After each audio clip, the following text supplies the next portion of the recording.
Mga kapuso, inumpisahan na pong talakayin ang Article 3 ng impeachment complaint sa Day 13 ng impeachment trial ni Chief Justice Renato Corona.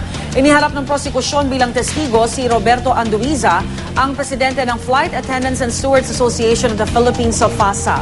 Matatandaang sa unang desisyon ng Korte Suprema, idineklara nitong iligal ang pagtanggal sa mahigit 1,400 empleyado ng PAL noong 1998. 2 beses umapela ang PAL, ngunit pareho itong ibinasura ng Korte Suprema. Pero noong 2011, binaligtad ng Korte Suprema ang nauna nitong desisyon na pabor sa FASA at nauwi sa tuluyang pagkakasibak sa pwesto ng mga empleyado. Isa sa ilalim sa cross-examination si Anduiza ngayong araw.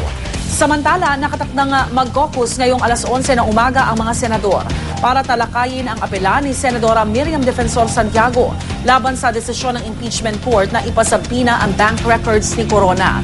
Ang issue ukol sa bank secrecy law, abangan mamaya sa talakayan with Igan. Makakasama po natin ang isa sa mga legal analyst natin na si Attorney Hener Asuncion.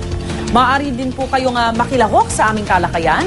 Mag-post lamang sa inyong ng inyong mga opinyon at tanong sa aming Facebook fan page, facebook.com/unanghirit at sa pamamagitan ng Twitter, twitter.com/unanghirit.